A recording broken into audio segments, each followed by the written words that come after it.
Hi guys, today I'll be talking about why you need a root canal treatment. So as the term suggests, we are treating the root canal of the tooth. That's really the deepest part of the tooth. It contains things like the blood vessel, nerves and connective tissue within the tooth. So something has to happen to the tooth before you need a root canal treatment because this area of the tooth is really deep inside. So typically common problems will include things like really deep tooth decay, crack that's really extended quite deep into the tooth. It could also happen because you had a fall, like when you knock on your front tooth, it could have changed position or there could have been a fracture on the tooth. And in, I guess, rare cases, if you have really bad gum disease, this could also be so deep and also affect the root canal of the tooth. So before we start on the root canal treatment, we really need to make sure that you need it. When you come in, we will definitely check on how you are doing, how's the tooth doing, what kind of symptoms you are experiencing. Frequently, patients come in complaining of things like pain, swelling, a pimple on the gum that's always coming on and off, maybe even a shaky tooth as well. Before we start anything, we will take a detailed look at the tooth, whether the tooth has a really big decay, whether the tooth is salvageable. We try to make a rough assessment before we do anything. We will also run some diagnostic tests. This will include things like an electric pulse test, a cold test. We want to see whether your tooth is really responding to all these stimuli. Okay, so now you've decided we are going to do the root canal treatment. Okay, so before we start on the root canal treatment proper, we need to make sure that this tooth is a good tooth that we are going to be able to restore. Certain cases that come in with really big decay and deep fillings, we need to remove all of this first before we make an assessment of how much tooth structure is remaining. There are certain cases where it's quite doubtful in terms of the prognosis, so we'll definitely have this in-depth discussion with you in terms of whether you really should be going on with the root canal treatment to save the tooth, or could it be a better option for you to extract the tooth and maybe replace it with an implant braid. Okay, so if we have determined that the tooth is salvageable, what we are going to do is to start to find the root canals of the tooth. Different teeth have different numbers of root canals, so we need to make sure that we find everything that needs to be found. Once we have done that, we are going to go into the root canals to clean out all the bacteria that's already entered these root canals. That's what's been causing all the pain, the swelling and all that you have been experiencing and having such discomfort from the tooth. So we are going to use some files. We call them files. These are nickel titanium, really flexible. We're going to place this into the root canals and clean them to the appropriate length of the root canals. Finally, we have to make a measurement of your root canals. So there's an electronic apex locator that we use to help us with that. We may also want to take some x-rays with some instruments within the root canal, so we make sure that we are at the right length and we are not going too far past the root canal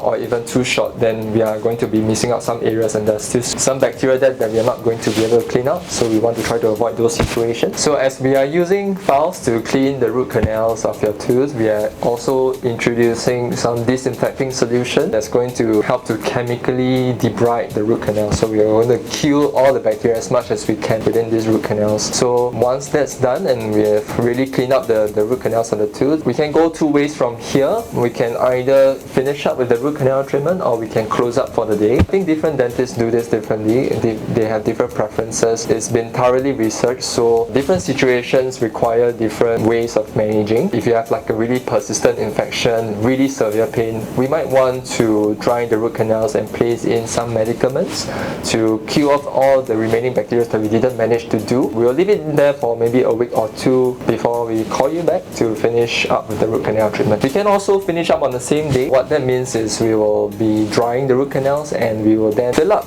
the root canals because we don't want it hollow. We don't want it to be an empty space where bacteria can come back to repopulate these areas. So we are going to what we call obturate the tooth. We're going to place a really inert material within the root canals, seal it off really well. So once we have done the root canal treatment, we need to move on to the next step and think about rebuilding the tooth. Root canal treated teeth are definitely different from your natural teeth. They have lost original nerves and blood vessels, so we really want to try to reinforce and protect these teeth, ideally with some form of coverage restoration that is typically a crown.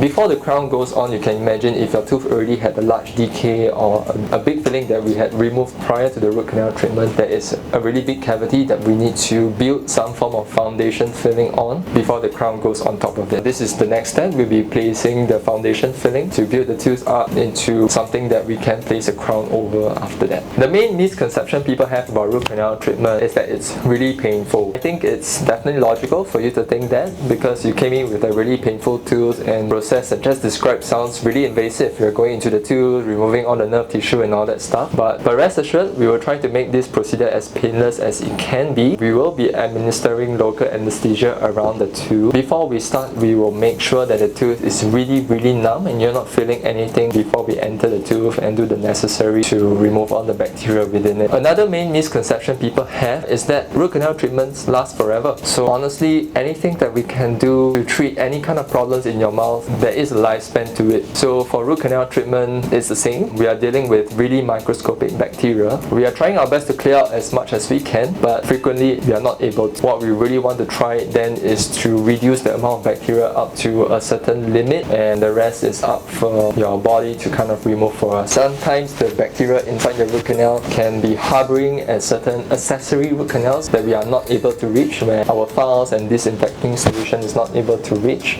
So they are still there, and if they are really persistent, they can cause a reinfection in the medium to the long term. Yeah, we will try our best, and that's really what we want to do. Frequently, root canal treatments are really successful, but it all depends on how the tooth is before we even started, whether if there's like a really large infection to begin with, or if the tooth is really broken down, then I think you can expect the root canal treatment success rate to be lowered. We will definitely have this in-depth discussion with you before we even start, so you know everything about the procedure before you commit to it. Okay, so that's it for root canal treatment. I think that's small, but if you continue, I think I can go all day. So see you at the clinic.